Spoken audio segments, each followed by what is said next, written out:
ce courrier. On va le parcourir avec le concours de la technique, bien sûr, où nous pouvons lire, entre autres, n'est-ce pas, les manquements qui auraient motivé le sélectionneur, le Belge, à jeter l'éponge. Vous, quel regard vous avez-vous jeté, n'est-ce pas, sur cette actualité, Sébastien? Oui, mon regard, il est très simple. C'est qu'on a vu des documents fusés dans les réseaux sociaux. Au fait, regard ou alors ma position, mon analyse, il est très clair. C'est ta lecture.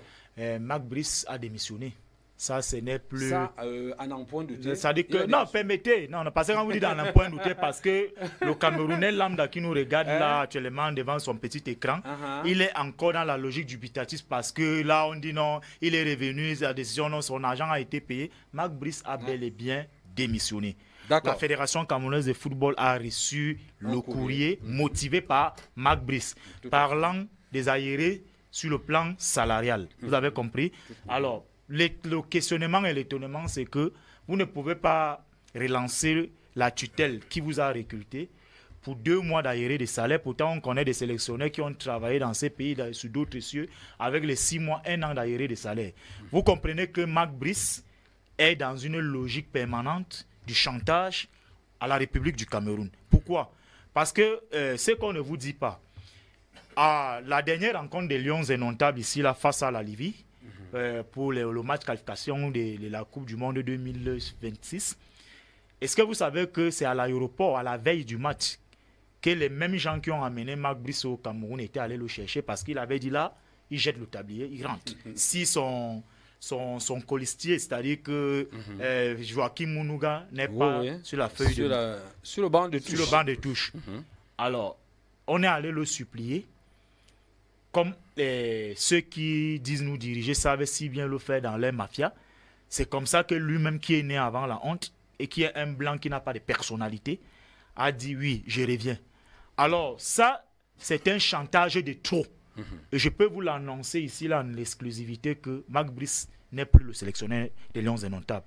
La CAF et la FIFA ont déjà été saisies. Il ne s'asseyera plus jamais sur le banc de touche des Lions indomptables. Quels que soient les pamphlets ou alors la litanie des écrits envoyés par le ministère des Sports et de l'Éducation physique. La Fédération camerounaise de football, qui est l'organe technique, je dis bien l'organe technique, qui est l'interlocuteur de l'État du Cameroun auprès de la Confédération africaine de football et la FIFA, a pris acte de la démission parce que le même courrier qui a été envoyé au ministère des Sports a été aussi envoyé à la Fédération camerounaise de football et motivé, y compris le MEL. Et c'est pour cela que si la Fédération camerounaise de football, au niveau de son département communicationnel, ils avaient quelqu'un de très outillé, de compétent de ses côtés, la Fédération devrait accentuer la communication en organisant une conférence de presse pour sortir le mail. Parce que ça ne sert à rien de faire la communication à la cachotterie là. Il y a bel et bien un mail qui a été envoyé au secrétaire général de la Fédération camerounaise de football, y compris à son président. Et ils ont pris acte. Donc tout ce que le ministre des Sports vient après galéger là, décrit là, ça n'a plus sa place. Lui-même, il a bel et bien reconnu qu'il y avait effectivement les problèmes des paiements de salaire de Marc Brice et que cette histoire a été réglée, je crois, le 18 ou le 19. Ça veut donc dire qu'il y avait véritablement les problèmes de salaire. Alors, venir le dire comme ça, là, c'était un aveu de culpabilité. Donc, pour moi, je vous l'annonce en exclusivité. Marc Brice ne s'asseyera plus jamais sur le banc de touche des Lions indomptables. Et la Fédération camerounaise de football doit rester ferme. C'est-à-dire ferme sur cette décision-là. Parce que c'est trop de chantage. Et je vais terminer en disant ceci. Je fais partie de ceux qui ont soutenu l'arrivée de Marc Brice. Parce que j'estimais qu'au sein des Lions indomptables, il y avait un tout petit peu un foutoir qui avait élu domicile là-bas parce que l'ancien sélectionneur n'avait pas la poigne. Il n'avait pas la capacité de conduire cette équipe.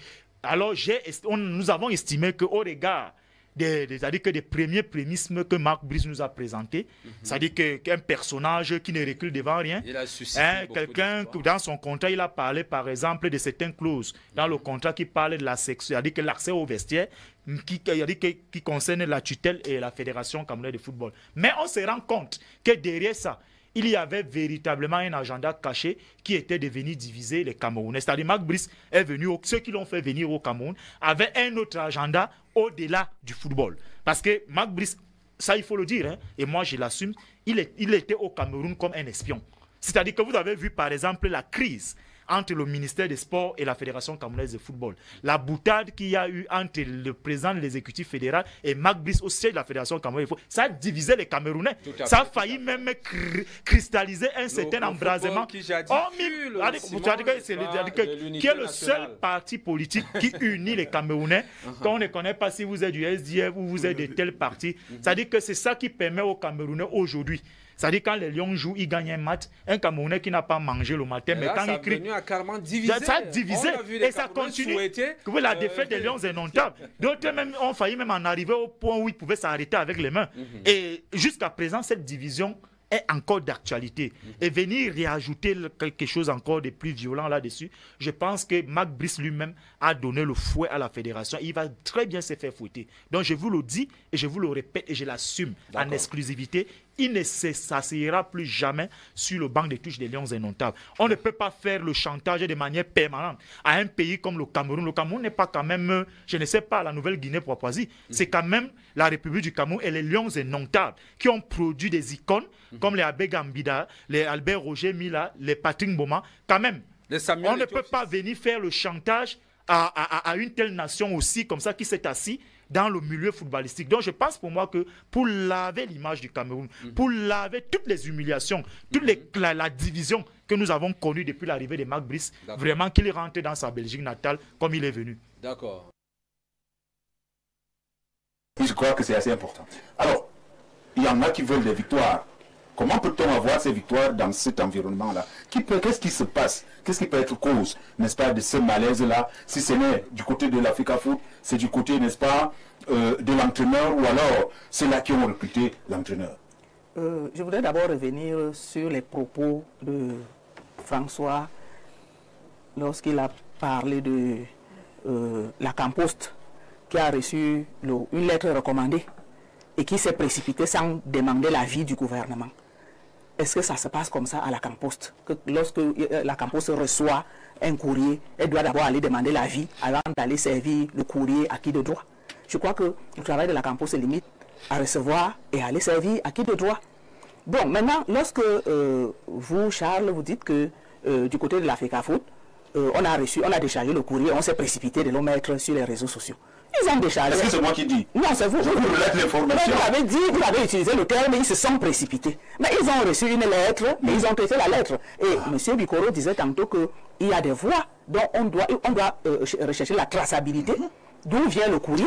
C'est le rôle de l'Africa Foot. Non, mais je ne dis pas que c'est le rôle de l'Africa Foot. Je suis en train de m'exprimer à ce sujet. On doit rechercher d'où vient le courrier, qui a déposé le courrier, s'il y a des adresses, qu'on nous dise d'où viennent les correspondances. Et par ailleurs, je crois que cette affaire, c'est de la manipulation. C'est de la manipulation qui vise à distraire les Camerounais.